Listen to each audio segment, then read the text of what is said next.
Good morning. Nasa online, good morning din po. Welcome po sa ating Sunday morning worship service dito po sa Potter's Place Christian Fellowship. Dito po San Mateo Rizal, Philippines. Ayan, para po doon sa mga nasa abroad nating kasamahan, katulad nila Kuya Prime. No? Sige po, ito pong araw na ginawa ng Diyos. Tayo po ay kakatagpuin ng ating Panginoon at kinakatagpo niya na tayo ngayon.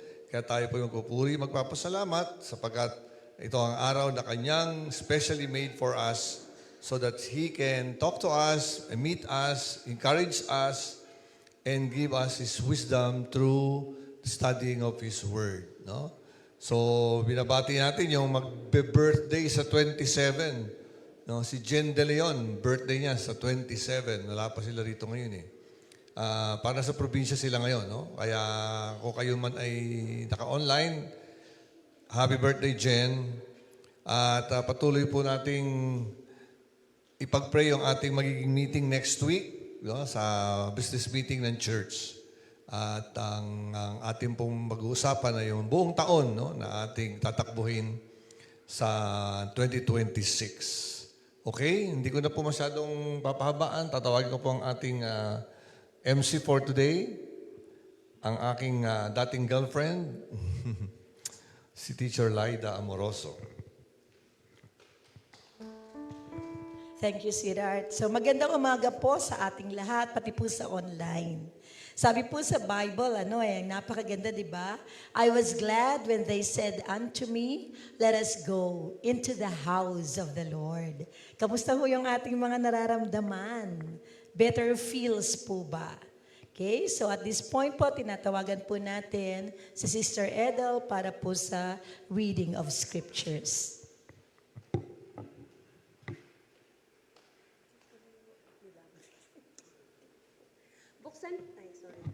Buksan po natin ang ating Bible sa Psalms 122.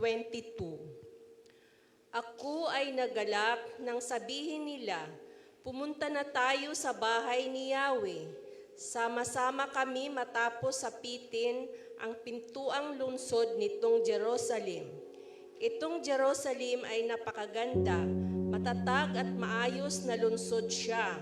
Dito umaahon ang lahat ng angkan, lipi ni Israel, upang manambahan ang hangad si Yahweh ay pasalamatan.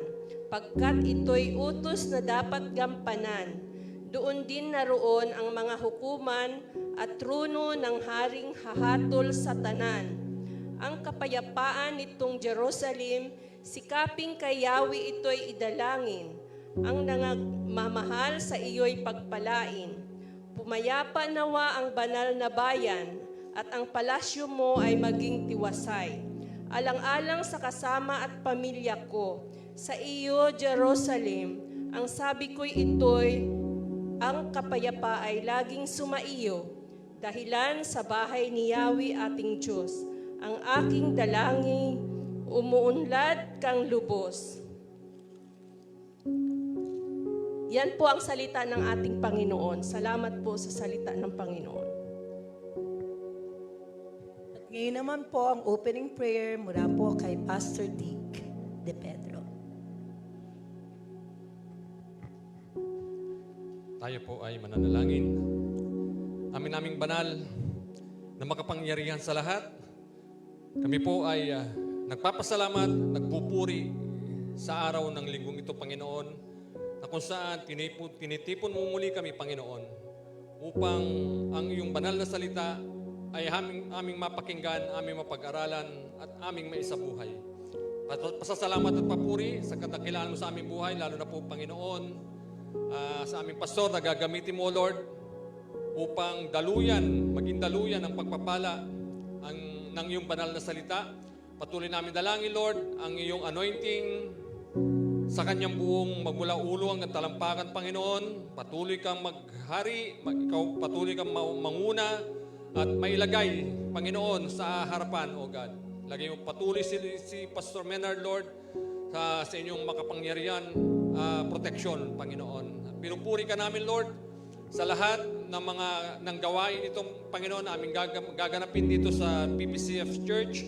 bawat isa, O Lord, dinadalangin din po namin ang kapangyarihan ng banal na Espiritu na kumilos sa amin, sa aming mga puso, sa kaibuturan ng aming puso, Panginoon, upang ang lahat ng mga kapatid na nandito ngayon ay mapagpala ng napakasaganang pagpapala na nagmumula sa inyo. Pinupuri ka namin, O Lord, at patuloy mong bigyan kami ng katapangan at kalakasan, lalo na, Panginoon, sa aming tungkulin, Lord, nagampanan ang may pinag-uutos mo sa amin, Panginoon. Tinataas po namin, Lord, na patuloy, Lord, kang kumilos sa bawat isa. At patuloy, Panginoon, na magsama-sama, magpuri at sumamba sa inyong banal na pangalan. Lalo na po sa panahon pong ito, Panginoon, sapagkat ang nangyayari sa aming kapaligiran, ang nangyayari sa mundo, ay tanda na po, Lord, ng iyong muling pagbabalik, Panginoon. Kaya tinataas po namin ang lahat ng ito, Panginoon, ng mga anak mo ay patuloy na huwag matulog, huwag paantok-antok, huwag pabanjing-banjing sa aming pananampalataya, kundi patuloy kami, Lord, na lumakas at gampanan ang lahat ng pinag-uutos mo sa bawat isa. Papuri, pasasalamat sa lahat po ng ito sa banal na pangalan ng aming Panginoong Jesus. Ang lahat po ay magsabi ng Amen and Amen. Sige po, wag na po tayong maupo at i-welcome po natin ang isa't isa.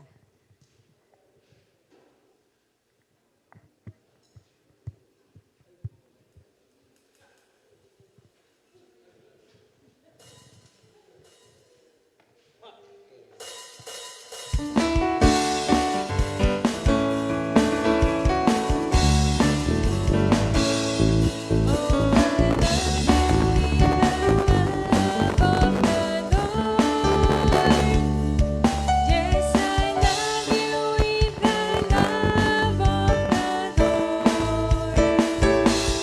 I can see in you the glory of my King. Yes, I love you with the love of the Lord.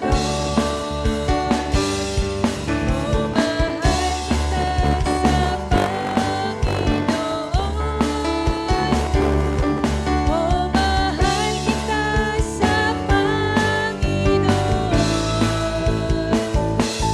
Nakikita mo kalwalhatian niya. Oh, mahal kita sa Panginoon.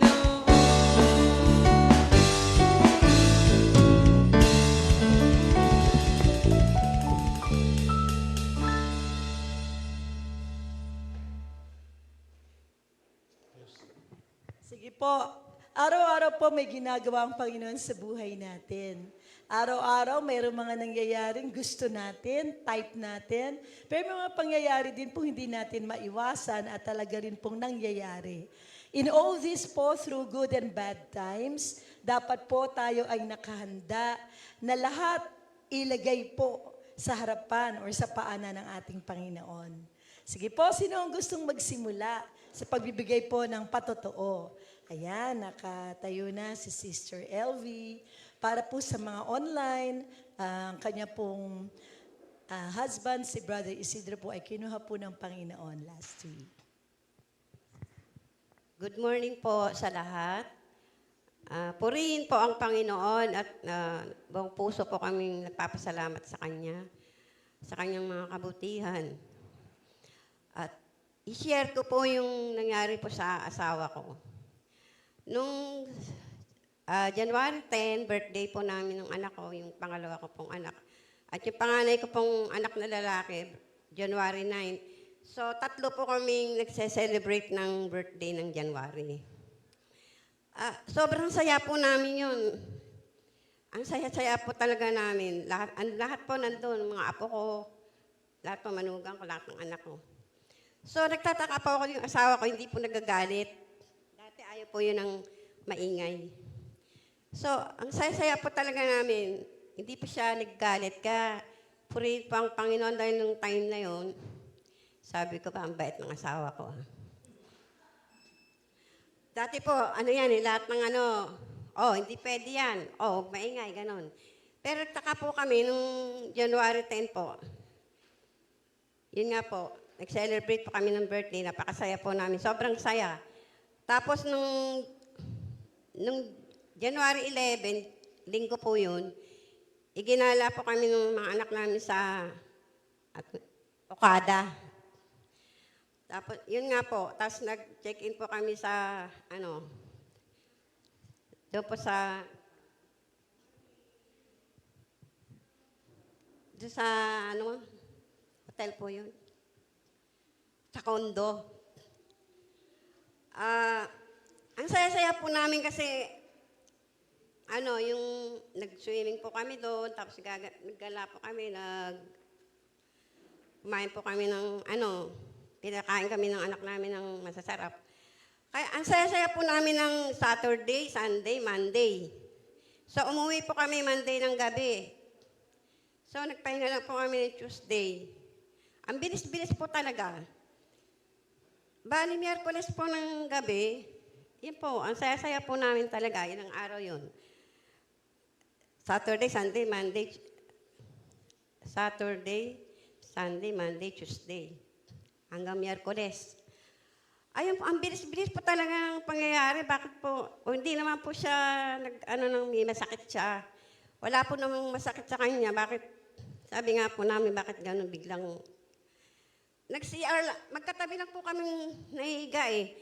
Nag-CR lang po ako sandali. Tapos pagbalik ko po, sabi ko, parang hindi na humihilik. Malakas po humilik yung asawa ko eh. Sabi ko, bakit parang hindi na siya humihilik? Tinawag ko nga po yung mga anak ko. Yun, mabuti po nandun yung sasakyan ng anak ko. Dinala po namin sa medical, dito po sa San Mateo. Ayun, sabi po, yung pong sa puso. Inatake po siya sa puso. Sabi nga po ng mga bata, ang bilis daw ng one click ng nawala na siya. Pero nagpapasalamat po ako ng marami kay Lord dahil nag-enjoy naman po siya. At yung mga sama-sama ng loob nawala po.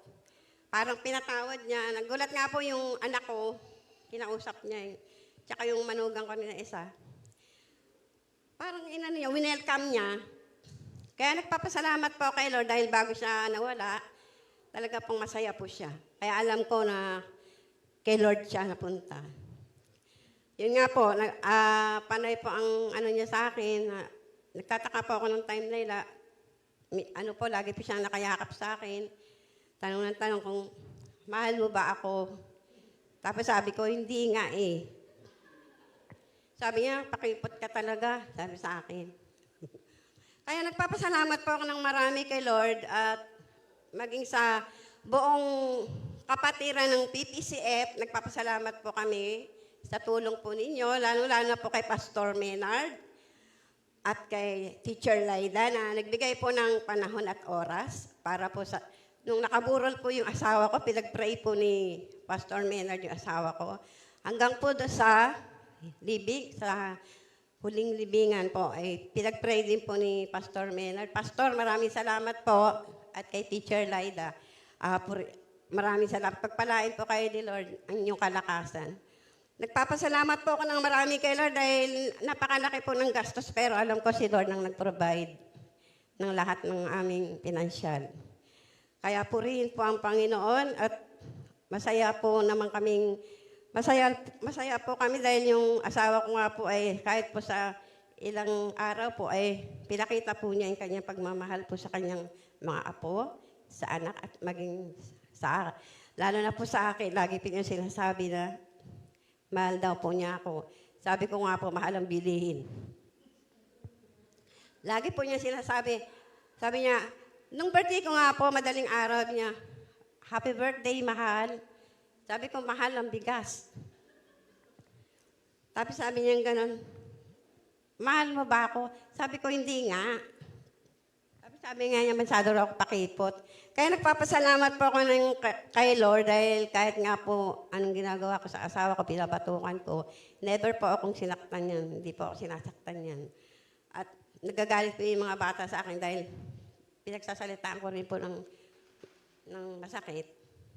Kaya nagpapasalamat po kahit gano'n nagkasundo-sundo po kami. At yung time na napakasaya po talaga namin. Ay, yung saya na yun, napalitan nga ng asawa ko na wala. Yun nga po, yung mga anak ko nag-atungalan, parang mga Pero ako hindi ko po alam, hindi po ako naiiyak eh. Pero nagpapasalamat po ako kay Lord dahil yung asawa ko po, mabait po talaga yun. Ako lang po talagang may, maldita. Kaya purihin po ang Panginoon. Lahat po ng pasasalamat ay binabalik ko po sa pangalan ni Jesus. Amen.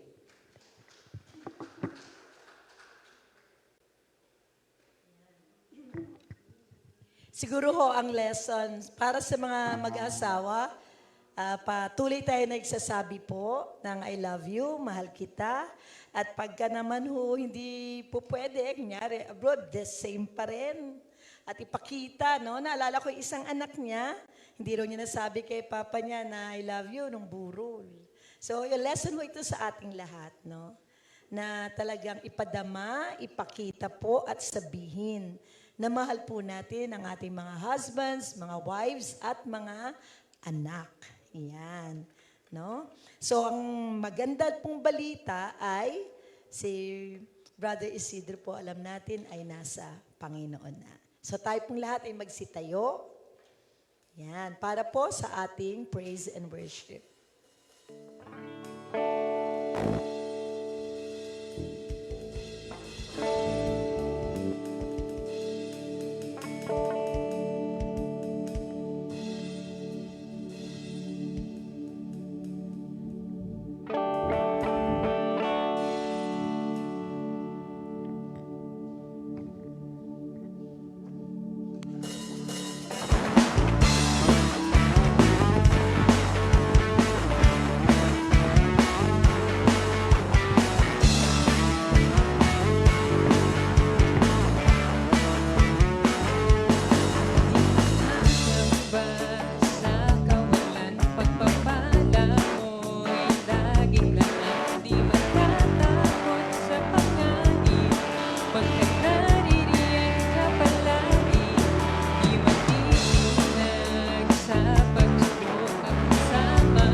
at higit pa. Biyaya mo'y sagana, tumapaw, sapat na. At higit pa, sapat na sa lahat kong pangangailangan. Higit pa sa lahat kong inaasahan. Wala nang ang mahihiling pa, pagkat ika'y sapat na. Ika'y sapat na.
sa aking karanasan,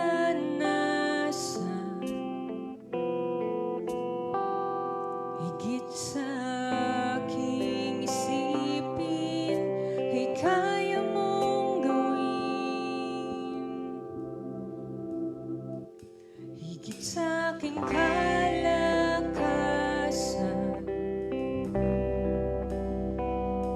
ni minsan ay hindi nagkulang. Higit sa aking isipin, ay kaya mong gawin. Bawat araw ko ay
found where I belong.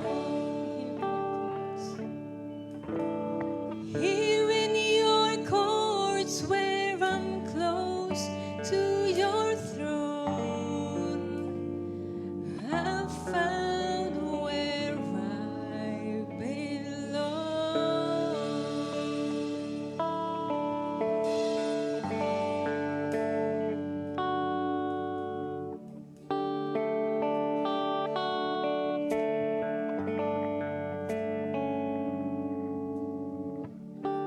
Aming banal na Ama, salamat po, Panginoon. Sa pagkakataon ito, Ama, upang Ikaw ay aming sambahin, purihin, salamatan, at ibigay namin ang pinakamataas na pagsamba sa iyong pangalan, Panginoon. Pinupuri ka namin, Ama. Ikaw pa rin ang aming Diyos sa mga sandaling ito na may hawak ng aming buhay.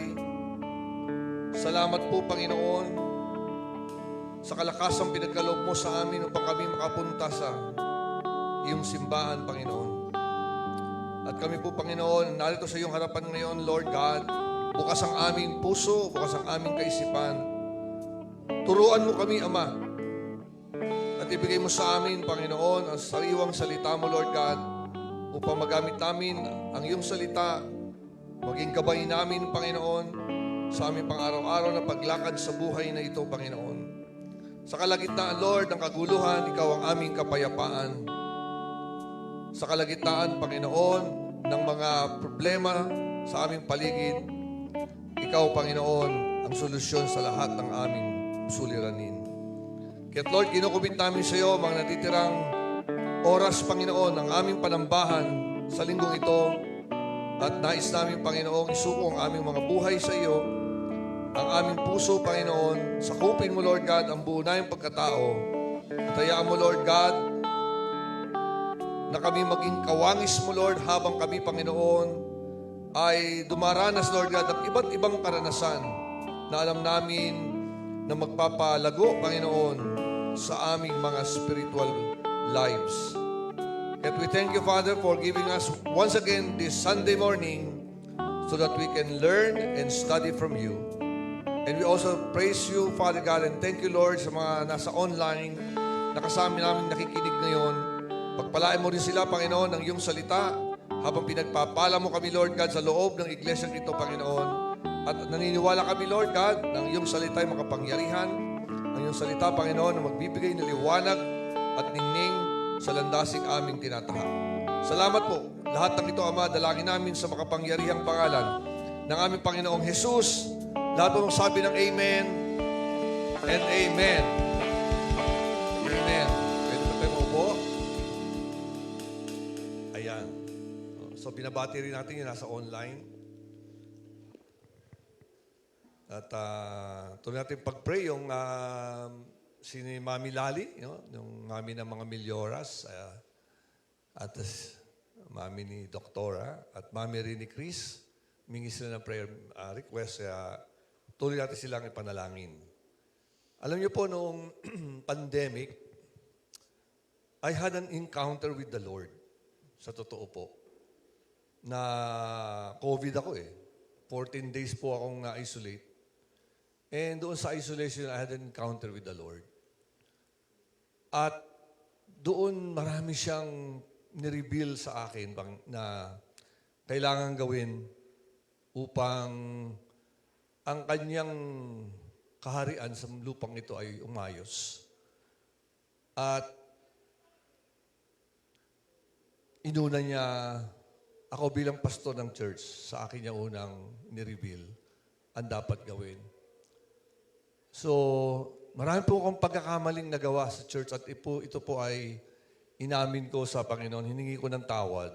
Napabayaan ko yung mga importanteng doktrina na dapat ay ipinapahayag sa iglesia. Kaya mula noon, kinontak ko po akala ko po kasi it's a citywide na request ng Diyos. Kinontak ko po yung Phoebias College. Sabi ko, open ko yung Kids World Christian Academy sa inyong eskwelahan. Dali nyo rito yung PBS College, no? At inopen ko po sa mga pastor ng San Mateo. Akala nyo wala pong gustong mag-aral sa mga churches. Kaya sabi ko, baka hindi sa mga churches, baka sa church lang natin. Kaya encourage ko po yung members na mag-aral sa PBS, na hindi na nga lang dito pupunta yung PBS, mag-online na lang. At si Brother Dick po ay tumugon, no? Na mag-aral online. At pag simula po natin nung nag-face-to-face na tayo, sinunod ko po ang Panginoon. Ang sabi niya, bumalik kayo sa basic Bible doctrine. Kaya kung natatandaan nyo, nung pagbalik natin sa church, balik po tayo sa basic Bible doctrine. At hiningi ko na ng tawad yung mga napabayaan kong teaching ko noon. Sapagkat nasa environment po kasi kami mga pastor dito sa San Mateo, ng iba eh. Kaya nga naisip ko sila na balik tayo sa basic Bible doctrine. Yung pala, tayo lang pala ang gustong pasimulan ng Panginoon ng back to the basic Bible teaching. So mula noon hanggang po ngayon, no, nagkaroon tayo ng mga tema na back to the basic, and then go and grow in the doctrine. Ngayon pong 2026, we will go deeper. No? Deeper into the doctrine of the Lord. Kaya nga, sabi ko, we will deepen, no? For our discipleship and for our kingdom living. So I'm going to start a message na wag po sana tayong wag niyo po sana ma-misinterpret yung aking layunin. Sapagkat ito'y tungkol po sa ating pagiging Kristiyano. Buksan po natin ang ating mga Bibles sa Matthew chapter 7. At dahil po Bible month ngayon, mamimigay po tayo ng Bible next week sa church, no? Hindi na sa labas. Dito muna tayo sa church. Sino po ang may gusto ng Bible next week? Pero parang New Testament lang yung meron ako eh. Para may bago naman kayong Bible. Ang Bible nyo ay cellphone, I suggest magkaroon kayo ng talagang bonded na book ng Bible. Sino may gusto para dadalan ko po kayo next week? Huwag po kayo mahiya, libre po. Oo, 1, 2, 3, 4, 5, 6, 7. Kasi dadala ako ng 20. Ayan. Dadala lang po ako ng 20. So, Matthew chapter 7, verses 13 to 23. Yun po ang ating Bible text ngayon. Matthew 7, 13 to 23. Sa totoo lang po, never ko po itong na-preach. Ganun po ako nakapagpabaya sa doktrina po, no, ng ating Panginoon. Matthew 7, 13 to 23. Enter by the narrow gate, for wide is the gate and broad is the way that leads to destruction, and there are many who go in by it. Because narrow is the gate and difficult is the way which leads to life, and there are few who find it. Beware of false prophets who come to you in sheep clothing, but inwardly they are ravenous wolves. You will know them by their fruits. Do men gather grapes from thorn bushes, or figs from thistles?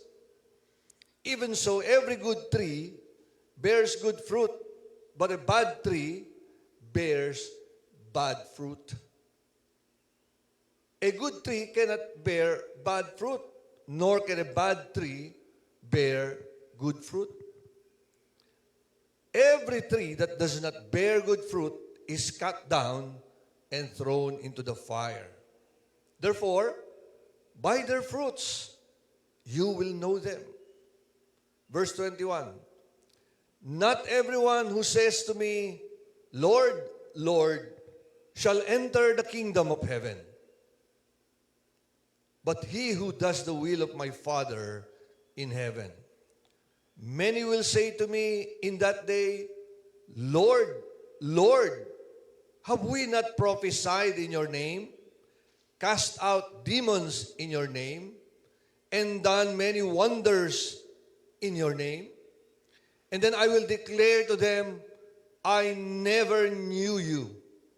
Depart from me, you who practice lawlessness. Ang Diyos po magpapala sa pagbasa ng kanyang salita.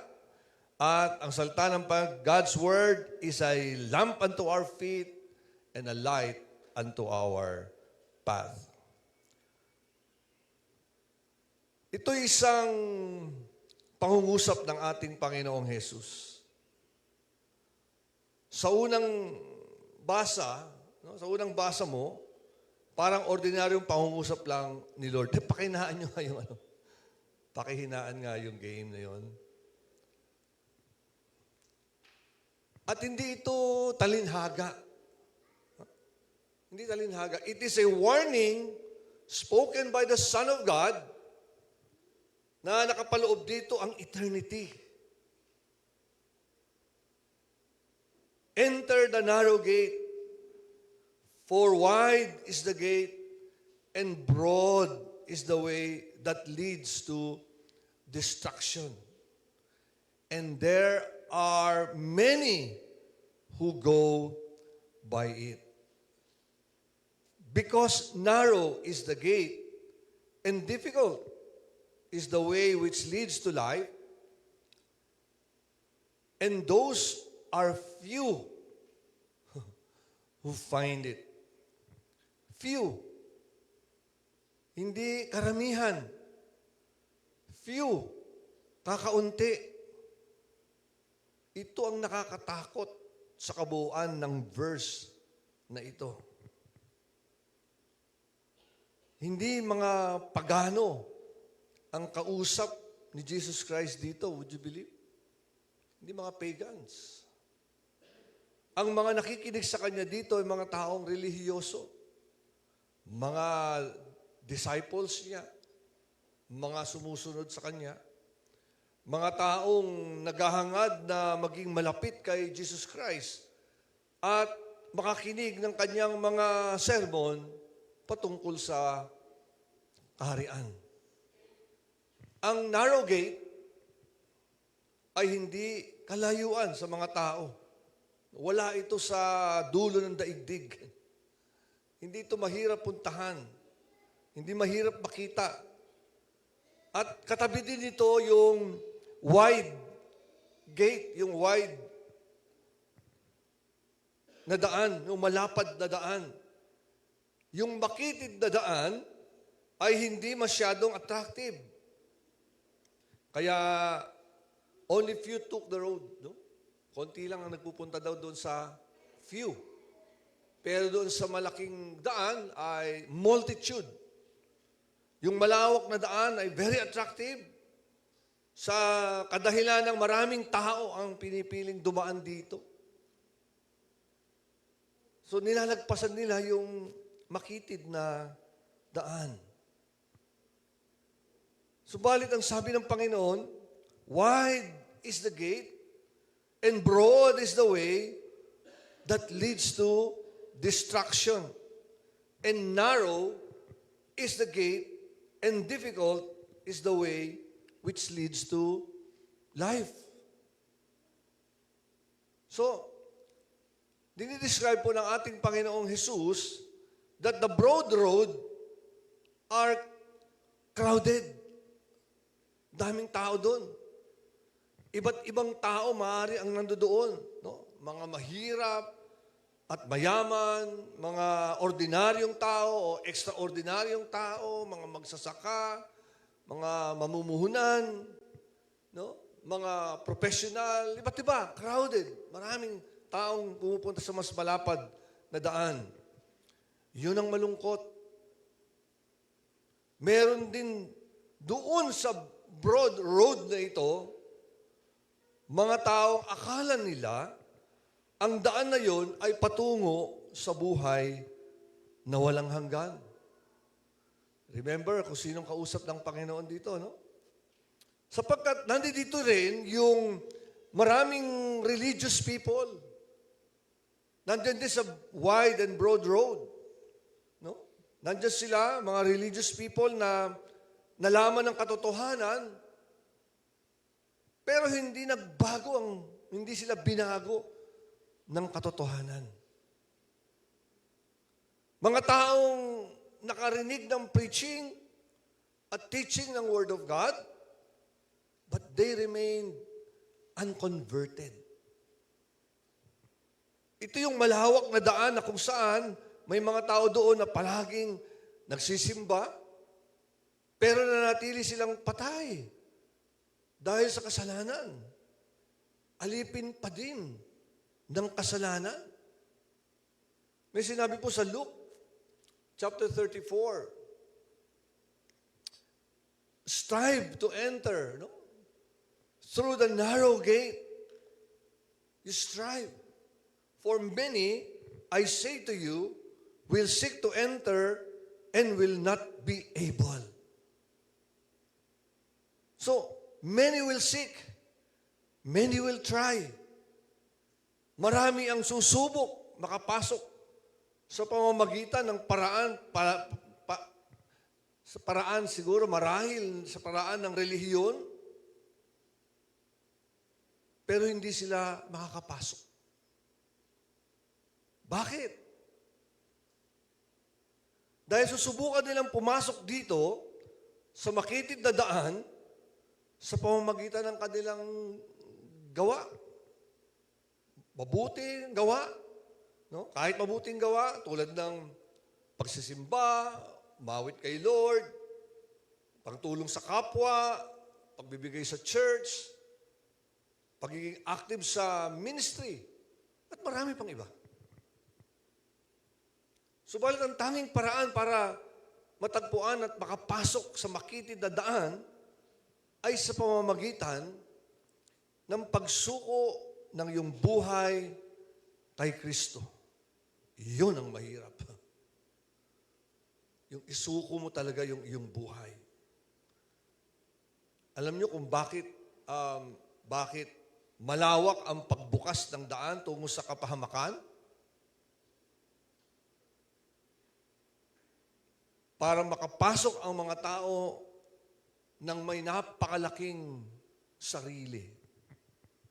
Kaya malawak ang pintuan ng gate doon sa broad road sapagkat napakalaki minsan ng kahambugan ng tao, ng kayabangan ng mga tao.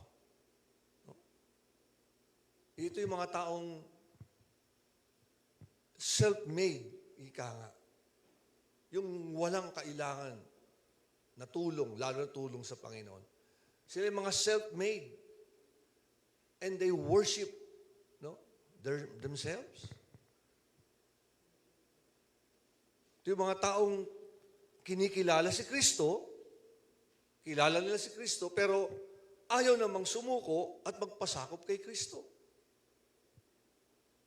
Gusto nila ng kaharian ng kalangitan na walang hinihinging kabanalan. Sabi po sa Ephesians chapter 4. Ephesians chapter 4, verse 22 to 24. You were taught with regard to your former way of life to put off your old self. That old self, andyan na lahat ng problema ng tao, which is being corrupted by its deceitful desires, to be made new in the attitude of your minds, and to put on the new self, created to be like God, in true righteousness and holiness. No? So, para daw tayo makapasok doon sa makitid na daan, papunta sa buhay na walang hanggan, kailangan daw natin munang patayin yung ating lumang sarili, the old self. No? Nakakabahala, nakakalungkot dahil dito sa malawak na daan na maraming tao ang nagpupunta, marami din diyan ang mga taong nakaranas ng pakiramdam ng hipo ng Diyos. No? Yung mga alam nilang naranasan nila yung tumaas yung balahibo ko, pastor. No? Namangha at nadala sa makabagbag damdaming sermon sa pulpito. Nakasama sa malawakang evangelistic meeting. Tinayuan ng balahibo na habang nagtuturo tungkol sa kaligtasan ng Panginoon. Pero hindi nagkaroon ng tunay na encounter kay Jesus Christ. At hindi nagkaroon ng true repentance and conversion. Maraming so-called Christian ay nakaranas ng tawag doon false affection. Religion that can whip, naiiyak ka without repentance. You can rejoice, talon-talon ka sa harapan ng Panginoon, but you're not obeying God.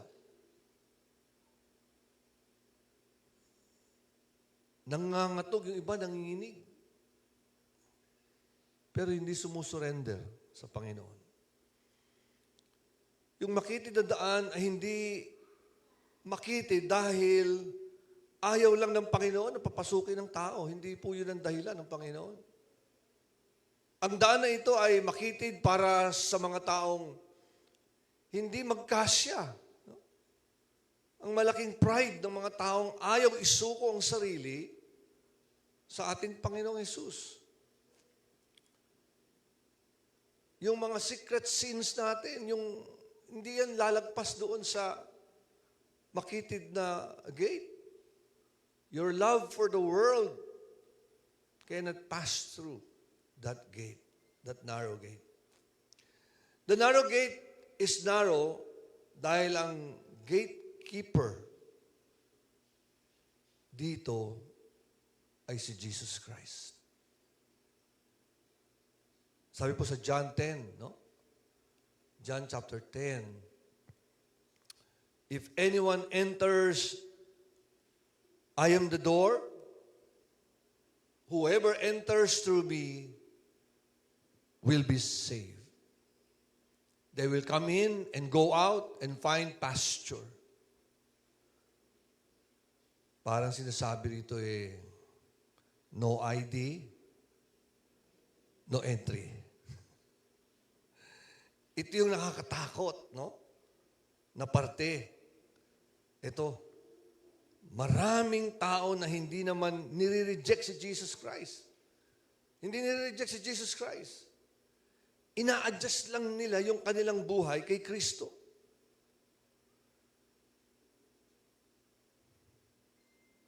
Pinapangalanan nila ng mga religious term, no? Yung swerte, pinangalanan ng blessing. Tinawag nila yung sarili nilang kagustuhan na God's will.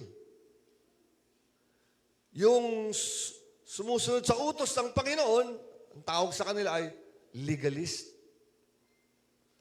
Yung mga warning sa Scripture, tinawag nilang negative verses. At yung holiness ay extremism. Yung maraming crowd doon sa malawak na daan, marami doon ay hindi naman ayaw kay Jesus Christ.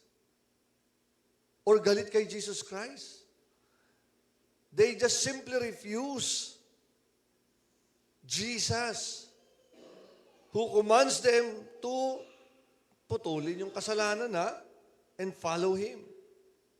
Hindi mo sila galit kay Lord.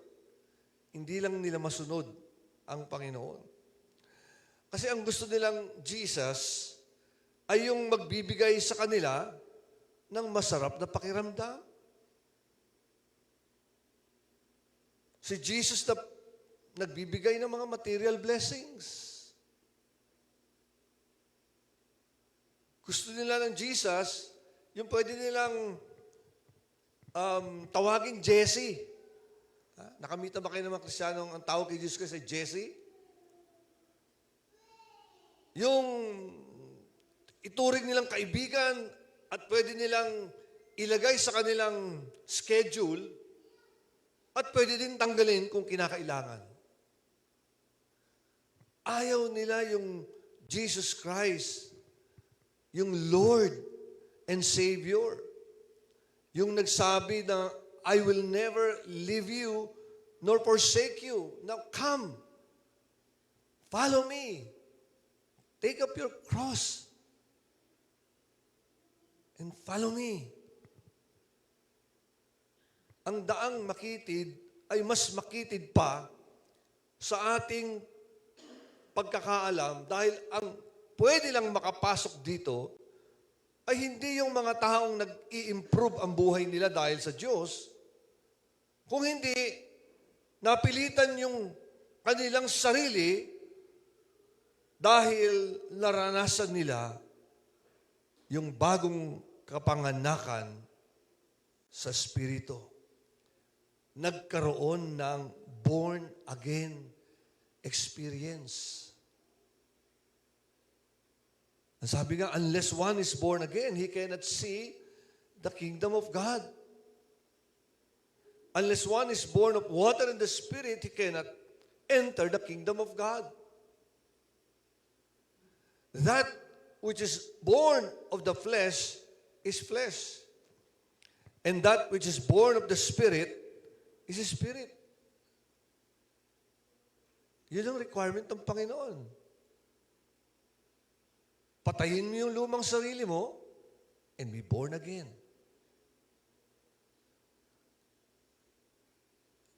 Sabi sa 2 Corinthians 5:7, and therefore, if anyone is in Christ, he is a new creation.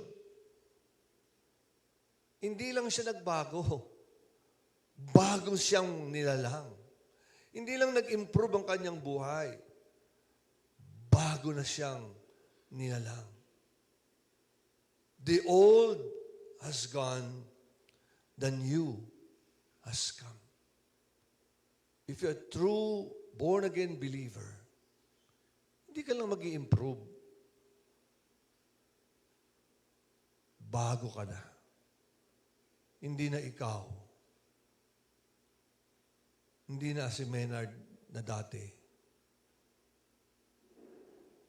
Yung aking biyenan, yung tatay po ni Teacher Laida, lagi niya sinasabi yun, patay na si Rudy Paredes. Totoo naman sa Christian point of view. Lagi niya sinasabi yun, pag may nakamit siya, wala na si Rudy Paredes, patay na. Sinulatan siya ng SSS. Pinag-report siya kung patay na talaga siya. Kasi stop na yung kanyang pensyon. Sabi ko, Daddy, ingat kayo sa mga ganyang salita. Kasi mawawalan ka na ng pensyon. Hindi niya na sinabi ulit yun. Dahil mahalaga yung pensyon sa kanya. But in reality, we are already dead. If you are really born again.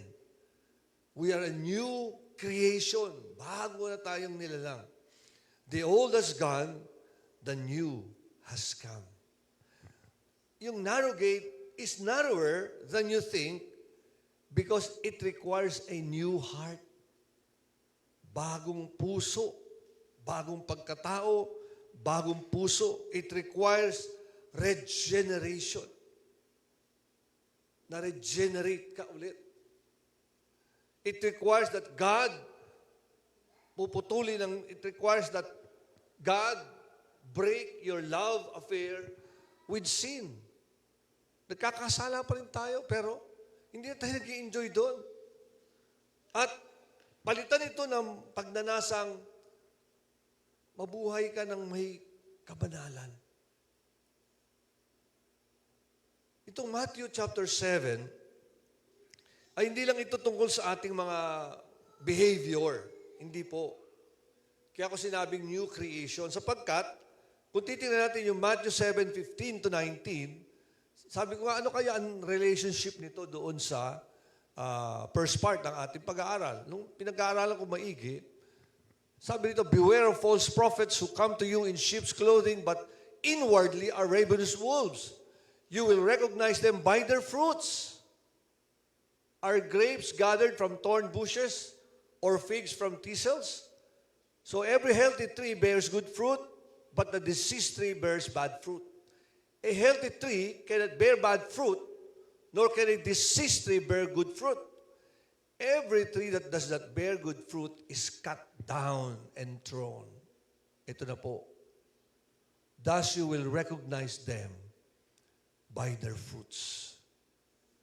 So hindi lang po behavior ang pinag-uusapan dito sa Matthew chapter 7, kundi nature. No? Nature natin. Ang mansanas, ang ibubunga nito ay mansanas. Ang kamatis, hindi pwedeng mamunga ng kalamansi. Kasi iba yung nature ng kalamansi. So, ang pinag-uusapan pala dito ng Panginoon ay yung nature natin. Hindi lang yung behavior. A corrupt heart, hindi ito magpuproduce ng pagsamba sa Diyos sa pamamagitan ng pagsunod sa Diyos.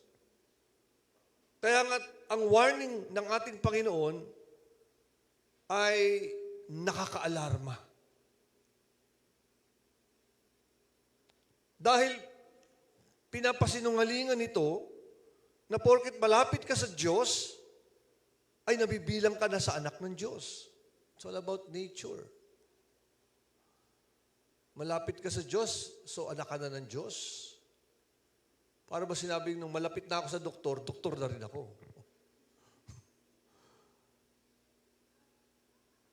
Baka kasi nasabi mo na sa sarili mo, uma-attend ako sa church, kaya safe na ako. Noong sinabi ni pastor, ulitin mo ang panalangin na ito, Lord, tinatanggap kita sa puso ko. Pero wala naman talagang marami. Wala naman talaga ito sa puso mo, no?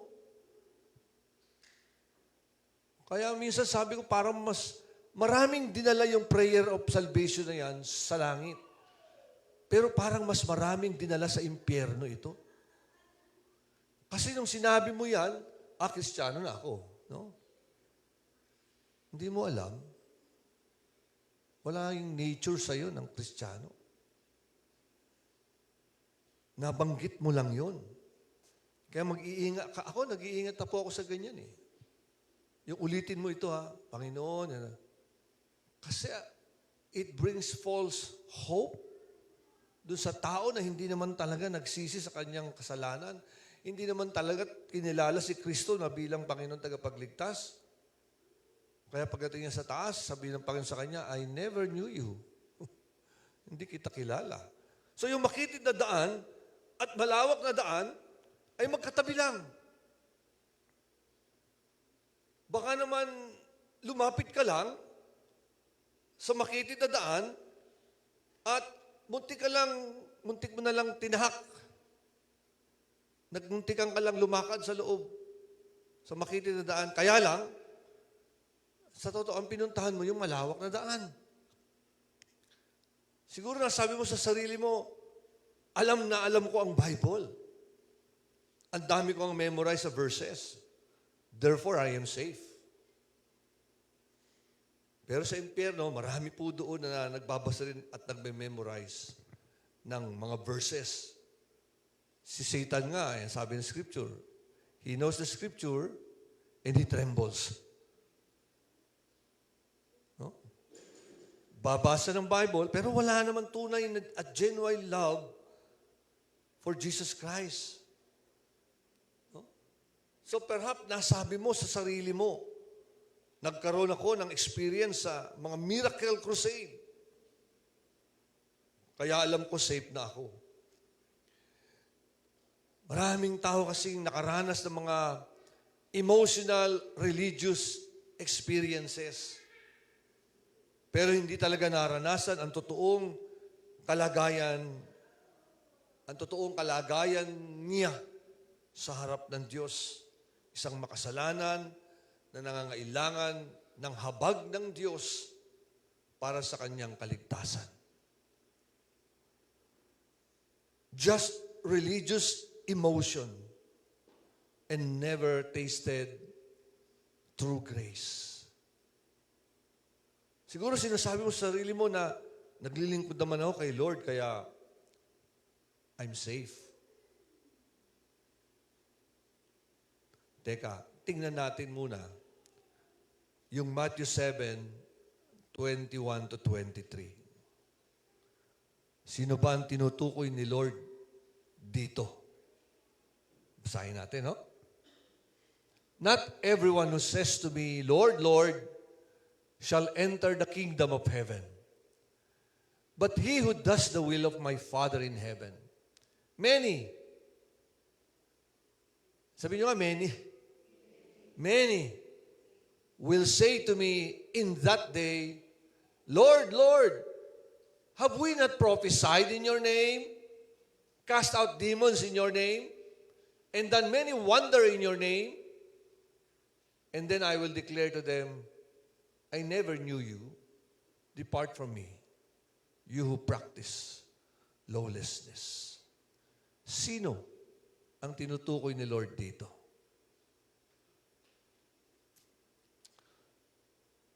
Yung mga atheist ba?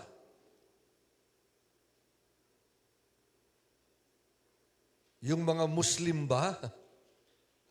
Mga Muslim, hindi natawag na Lord si Jesus Christ. Lalo na atheist. Hindi tinatawag na Lord si Jesus Christ. Yung mga Hinduist ba? Hindi. Yung mga scientist ba na hindi naniniwala sa creation kundi sa evolution? Yung mga scientists nagdadrive ng mga demons? Di ba hindi? Sino ang tinutukoy ni Lord dito? Jesus Christ is talking to those na ipinagpapalagay nila na sila ay Kristiyano.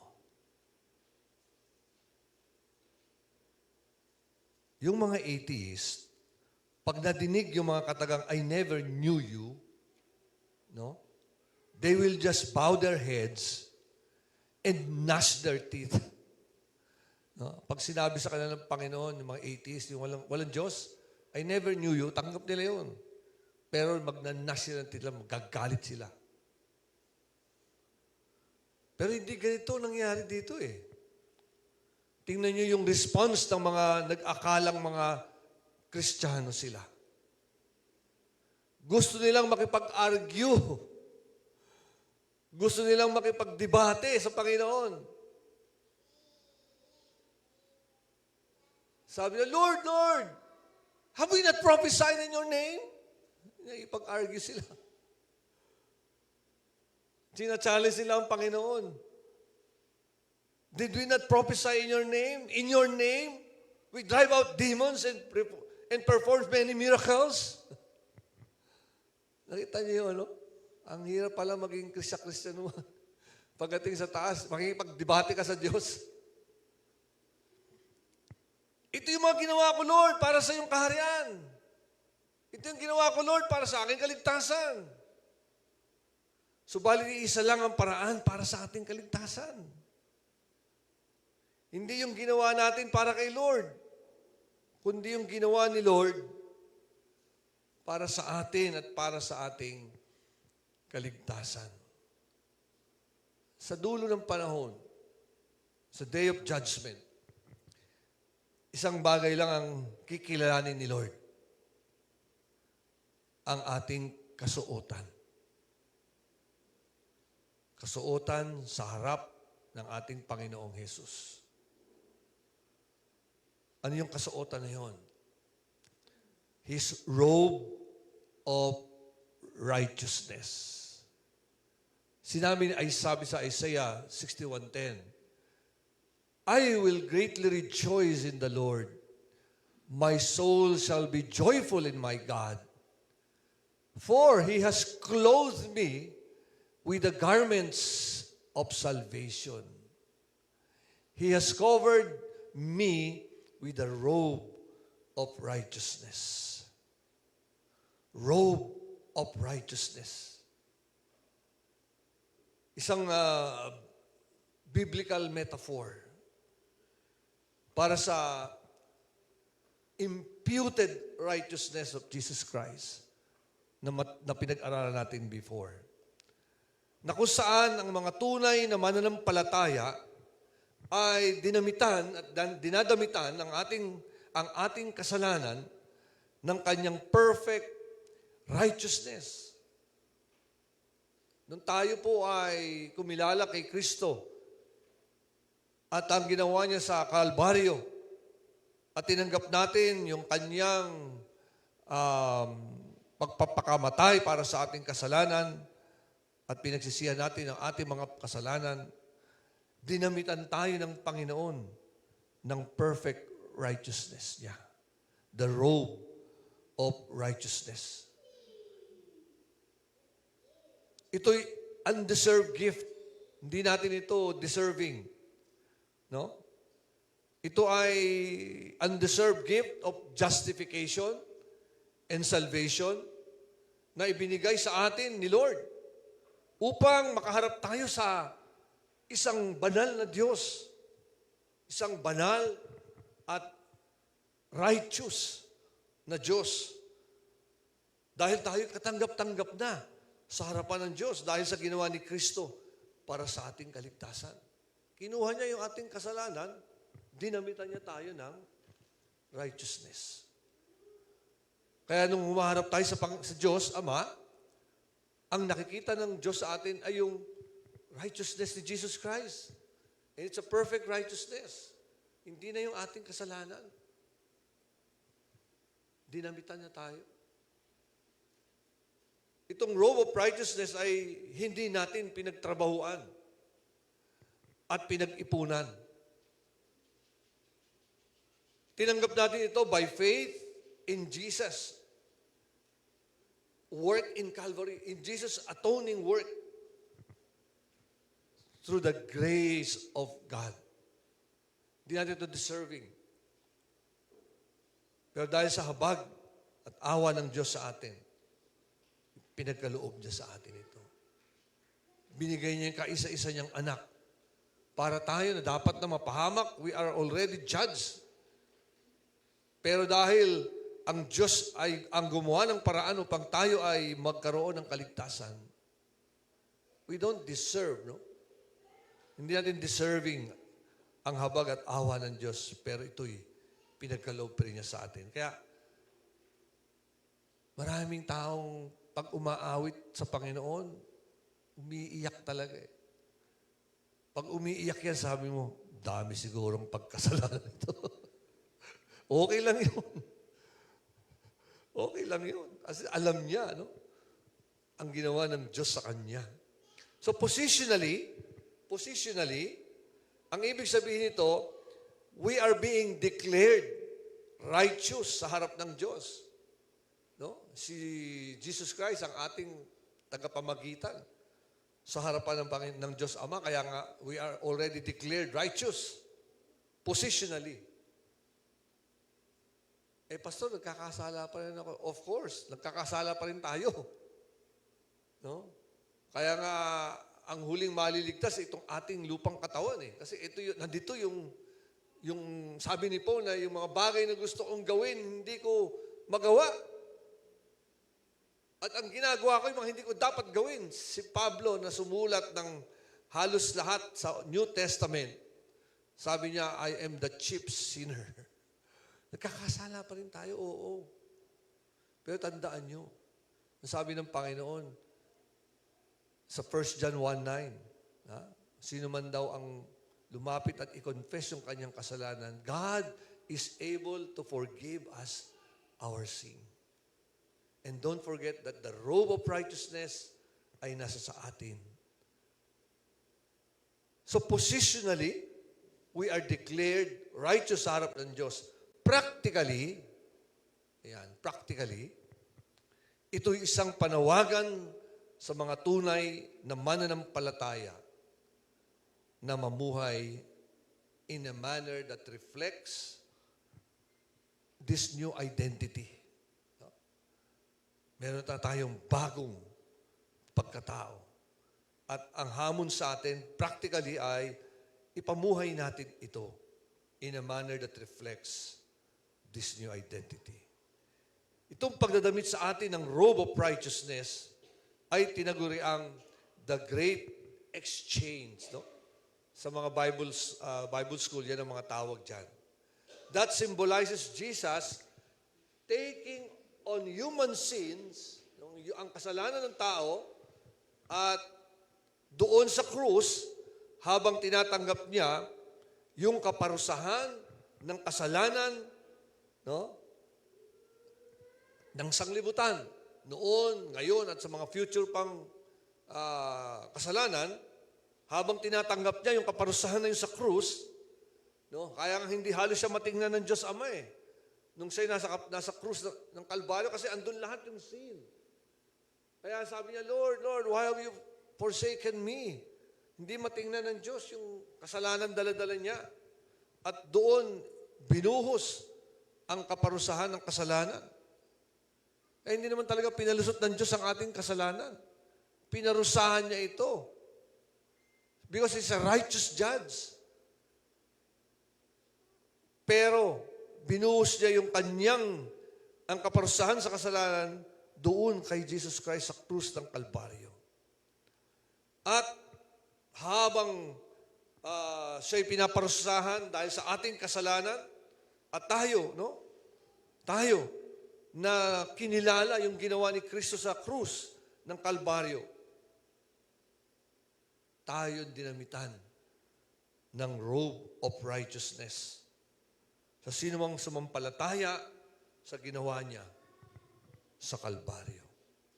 Kaya nga ang focus at highlights ng ating salvation is entirely on God's work and on God's work alone and not of ourselves. Wala po tayong nagawa man lang para sa ating kaligtasan. Kaya nga ang sabi ni Paul, we are saved by grace, through faith, no? And not of ourselves, lest anyone should boast. Kasi tayo mga tao, mayabang kasi tayo eh. No? Kaya nga sabi ko, mahirap pumasok sa maliit na bukasan ng narrow gate sapagkat maraming taong malalaki ang kayabangan sa kanilang buhay. So going back to 61:10 ng Isaiah, ang garment na ito brings great joy, allowing believers to rejoice in the Lord for being covered, saved, and made righteous by our Lord Jesus Christ. Kaya tayo nagre-rejoice. Kaya tayo umaawit. Kaya tayo nagpupuri, nagpapasalamat. Kaya nga ang tanong sa atin ngayon, are we clothed with the robe of Christ's righteousness? Pero bago mo tanggapin ang robe of righteousness, kailangan mo munang alamin ang tunay na katayuan ng bawat isa sa harap ng Diyos. Alam niyo, we are all already condemned. No? Tayo po ay sentensyado na po tayong lahat. Sapagkat sabi sa Romans chapter 3, verse 10 to 12, it is written, there is none righteous, not even one. There is none who understands. There is none, no? Ilang dami yun. There is none, there is none.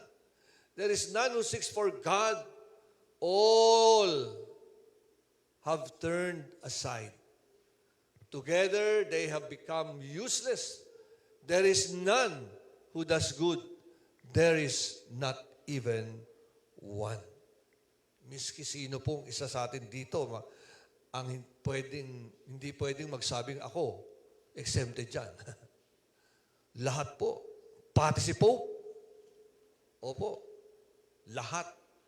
Dahil lahat tayo makasalanan, lahat tayo sentensyado na. Because the wages of sin is death. The wages of sin is death. Ito yung consequences of our sinful action. Sin separate us from God. That's death.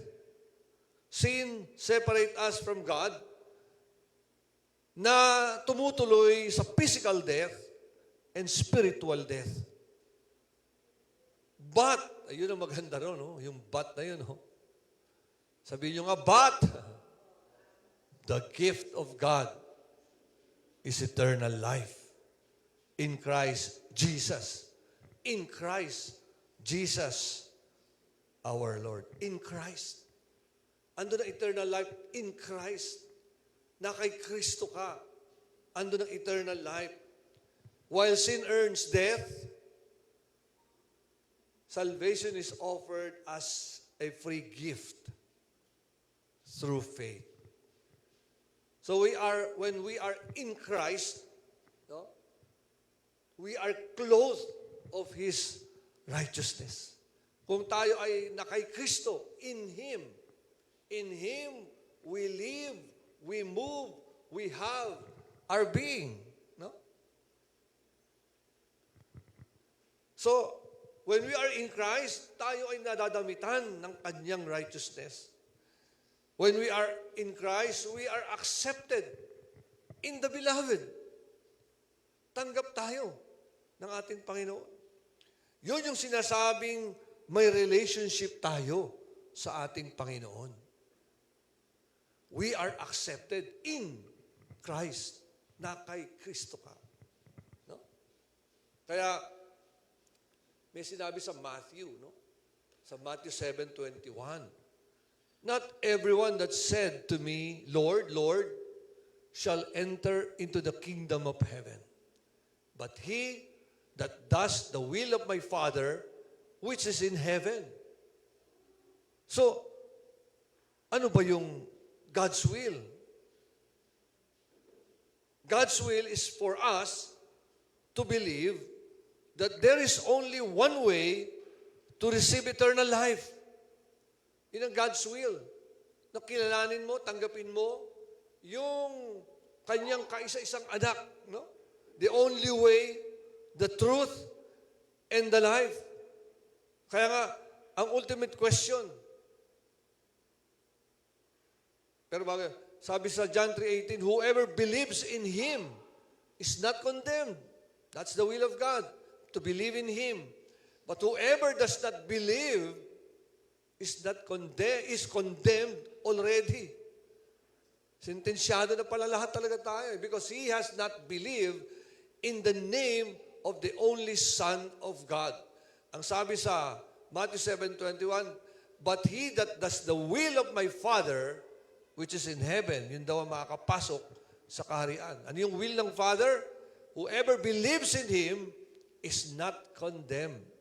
But whoever does not believe is condemned already because he has not believed in the name of the only Son of God.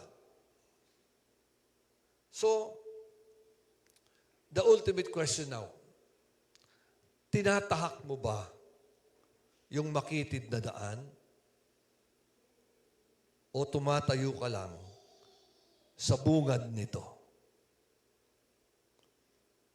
Nilakaran mo ba yung narrow way or nilapitan mo lang ito? The narrow way is Christ Himself. Receive Him as Savior and submit yourself to Him as your Lord. We have to repent. Kailangan natin mag-repent sa ating kasalanan and not just manage our sins. Napakahalaga ng warning na ito sa ating panahon. Napakahalaga po nito. Dahil ang mga kaluluwang nasa peligro ay hindi yung mga taong who despise Christ. Ang mga kaluluwang nasa peligro, hindi yung mga taong galit kay Jesus Christ o hindi naniniwala kay Jesus Christ. Ito'y warning for us because yung mga taong binabanggit ng pangalan ni Jesus Christ and they never bow to His throne, kaya nga yung narrow gate is narrower than you think dahil hindi makakapasok dito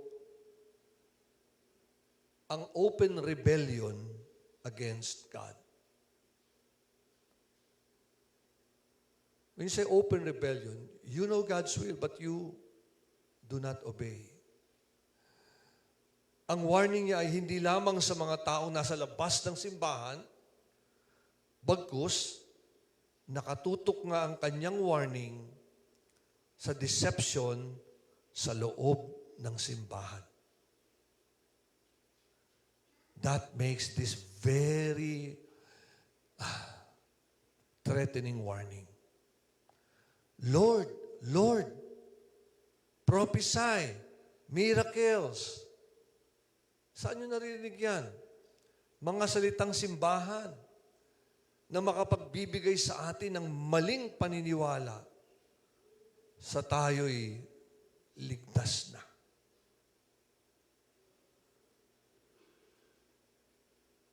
Matthew 7:21, not everyone that saith unto me, Lord, Lord. Oh, mga Kristiyanong dialogue yan eh. Lord, Lord, shall enter into the kingdom of heaven, but he that does the will of my Father, which is in heaven. Hindi ito mga atheists, no? These are worshipers. They use the right words, the right title of Jesus Christ, Lord. No? Nare-recognize nila yung authority with their lips. Pero dito, ini-expose ni Jesus Christ yung difference between verbal confession at actual submission. Kaya nga sabi na, Kristiyano sa nguso, hindi Kristiyano sa puso. But only he who does the will of my Father who is in heaven. Yung narrow gate requires a doing, an action of obedience as an evidence.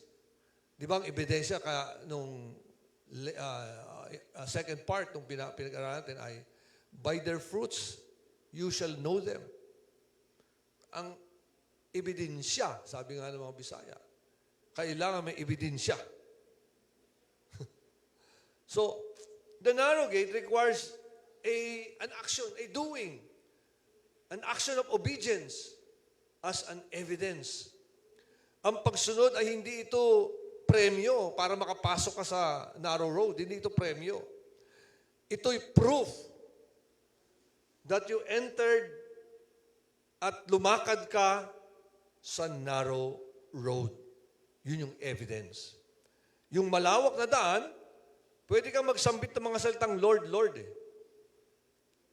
Pero doon sa narrow road, sumusunod ka kay Lord.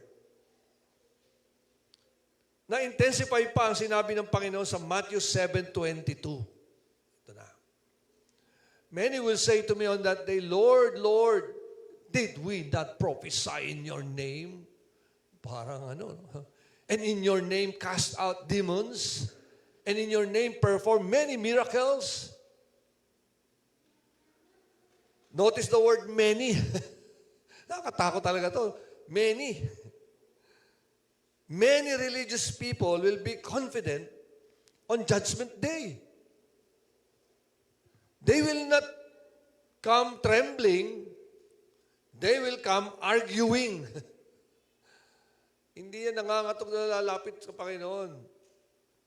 Because ang feeling nila, I'm safe. Kung dala-dala nila, ipipresent nila yung kanilang accomplishment. Lord, tinan mo. Para silang may dalang resume. dami kong ginawa para sa iyo Ha? In your name, we cast out demons. In your name, we perform miracles. Pero hindi nakipagdebate si Jesus Christ, no? Napansin nyo? Hindi niya pinatulan. Hindi siya nakipagdebate sa kanilang mga nagawa. Mukhang walang problema si Lord sa kanilang ginawa. He will just expose the nature. Yung nature na sabi natin kanina, importante. Kung ano at sino talaga sila. Kaya sa Matthew 7:23, I never knew you. Depart from me, you that work iniquity. They work in His name, but also work in lawlessness. In-expose lang ng Panginoon yung totoong nature. Sabay sa isang kamay, no? Sa kanilang kamay, nandoon pareho ang religion at rebellion. At marami po yan. Ang sabi ng Scripture, many. Ito yung pinaka-nakakatakot, no? Sa kilos ng ating kaaway. To convince a person na kapag religious ka, it is equal to spiritual safety. Yung mga nagpasa ng mga dami nun, milyon yun. Sa Quiapo. Ang dami nun. Pero alam nila, they are safe. Punta sila sa langit. A religious person can understand spiritual truth, but he can still love sin. Pwedeng sumikat ang isang spiritual leaders, pero hindi siya kinikilala ng Panginoon. I never knew you. Yung crowd sa malawak na daan ay matatalino ang kaisipan, pero walang repentance sa kanilang puso. Isa pang form of deception sa ating mga simbahan ay hearing without obeying. Sabi sa James 1:22, do not merely listen to the word and so deceive yourselves. Do what it says. Ano ibig sabihin nun? Dinadaya mo lang yung sarili mo. Dinadaya mo sarili mo through hearing sermons at sinasabi mo yun sa sarili mo na safe na ako kasi nakikinig na ako ng salita ng Diyos. But do you do it? Nagagawa mo ba yung naririnig mo? Hindi dahil na-expose ka sa katotohanan, ay mababago ka na ng katotohanan. Pwede kang mag-amen sa mga naririnig natin mga verses and still refuse to repent. Ito yung dahilan kaya ang narrow gate ay lalong kumikitid sa mga modern Christians ngayon. So how does a person know whether he is merely near the gate or truly entered the gate? Paano daw natin malalaman? Sige. First step, death to self-rule. Let God be God. The first sign is the death of self-rule. Makitid ang gate sa narrow road dahil nandoon nakatayo ang hari ng mga hari. At hindi mo kayang bitbitin yung trono mo doon. No? At papasok ka sa narrow gate. Hindi kakasya. Dala mo yung trono mo eh. May mga kanya-kanya tayong trono eh. No? Hindi mo pwede maipasok ang trono mo doon. You have to self-deny, sabi nga. Death to self-rule. Huwag nang ikaw ang magpatakbo ng buhay mo. Si Kristo na. Ang totoong conversion ay nagbubunga ng surrender. Pagsuko ng lahat sa buhay mo. Makakaramdam ka ng pagkagalit sa kasalanan. Kahit nagagawa mo yun, pero parang kagalit ka eh. At ang desire mo ay nandoon, yung kumilos araw-araw, ng nais mong pasahin ng Diyos. No? Nandun yung desire mo na, Lord, gusto kong mapasaya kita sa araw na ito. May mga pananampalataya kasi na hindi nakapagliligtas ng kaluluwa. May mga karunungan na kaya mong unawain ang Bible, pero hindi ka naman, mauudyo ka ng pagsuko ng buhay mo kay Kristo. Ang makitid na daan ay hindi nilalakaran ng mga taong alam ang katotohanan, pero ng mga taong binago ng katotohanan. Kaya bago pa mahuli ang lahat, no? This message is not to close the gate for us, for all of us, but to remind us. Kurutin ang ating mga puso. No? Sapagkat may sinabi po ang ating Panginoon, the scariest words in all existence, I never knew you. Depart from me. The scariest. Let me challenge you. Sabi sa 2 Corinthians 13:5, examine yourselves as to whether you are in the faith. Test yourselves. Do you not know yourselves that Jesus Christ is in you? Unless indeed you are disqualified. So, dito tayo magtatapos. Examine.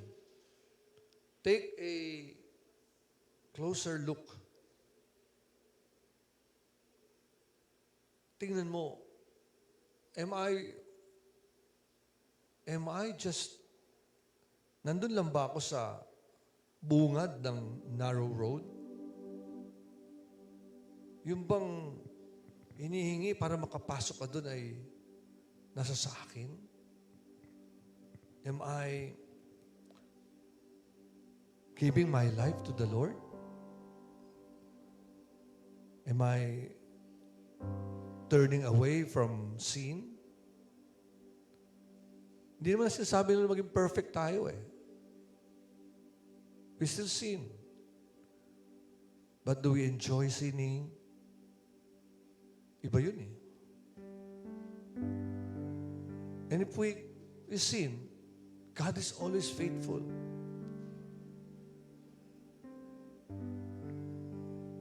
Sinuko ba natin yung buhay natin talaga sa Kanya?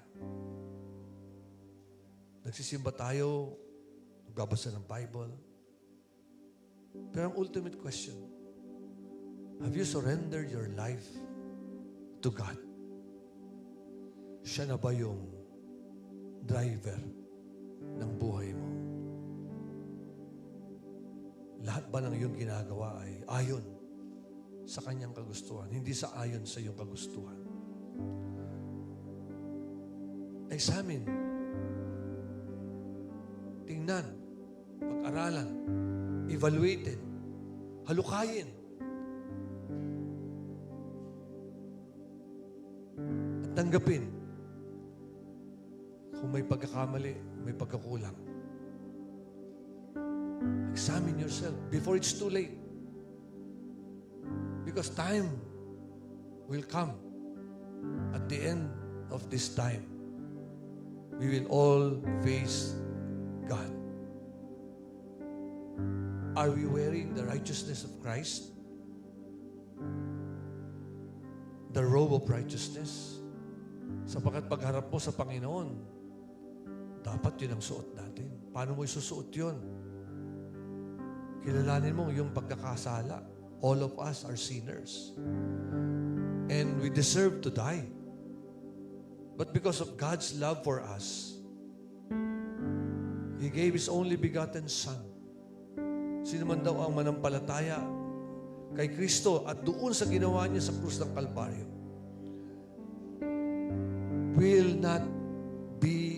will not experience the punishment and the wrath of God, but instead he will experience the love of God and the promise of eternal life. Ang krus po ay hindi pang dekorasyon lang. Ang krus po ay dapat nating pinupuntahan upang doon tayo maglin, magtago, kilalanin ang kahalagahan ng ginawa ni Kristo sa krus ng Kalbaryo. Examine yourself as to whether you are in the faith. Baka nakatitig lang tayo sa narrow road. Let's start moving in. Studying ourselves. Are we really in the faith? Kilala ba natin si Kristo bilang Diyos, Panginoon ng ating buhay? Siya yung hari ng ating buhay. Because Christ wants to live in you. He wants to give you joy, real joy, peace, life, everlasting life. Examine yourself. Huwag tayong patahimikin ng Diyos hanggat di natin na-examine ng tunay ang ating sarili. Because that Matthew chapter 7, the first time I preached this, ako mismo yung nabahala. Pero hindi ito binigay ng Panginoon para tayo ay i-condemn, but to wake us up in reality that Christ is in us, should be in us, para tayo magkaroon ng assurance sa ating kaligtasan. Tayo po'y tumayo lahat.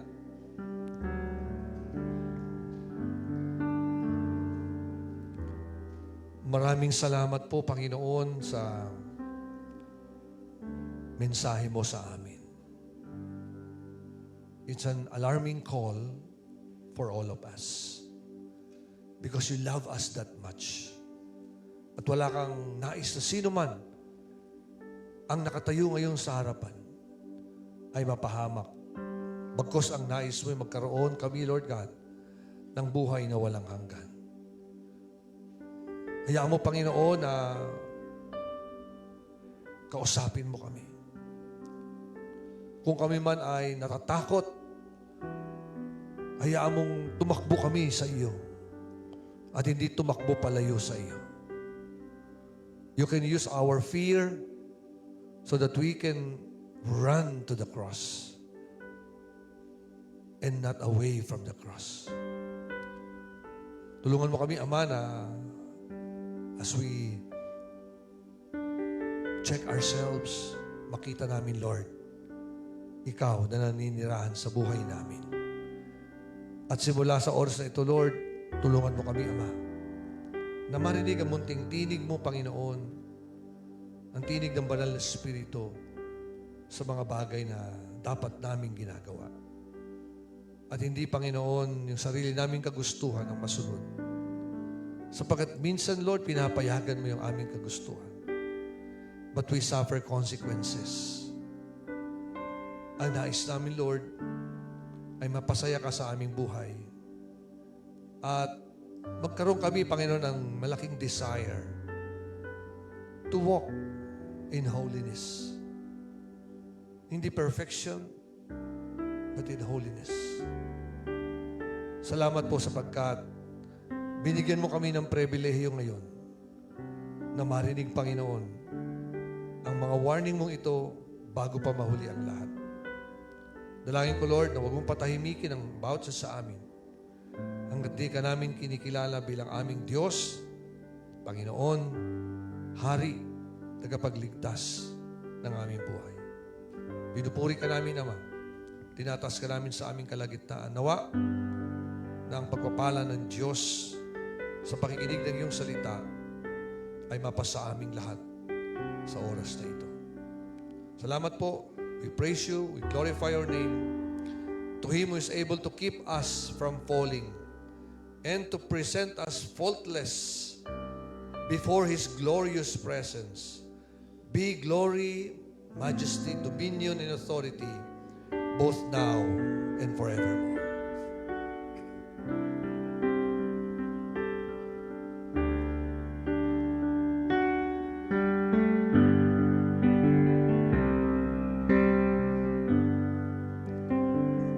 Pag-ibig ang nagbubuklod sa atin. Pag-ibig ang mensahe natin. Magmahalan tayo nang makita ng mundo ang pag-ibig ni Kristo. Sa ating paghihiwalay, manatili ang pag-ibig na taglay. Pagbuklurin tayo ng Espiritu ng Diyos na umibig sa atin ng lubos. Magandang tanghali po. Humayo po tayo, taglayin natin ang kapayapaan at kapangyarihan ng ating Panginoon. Si Tatay Isidro ay nasa piling na po ng ating Panginoon.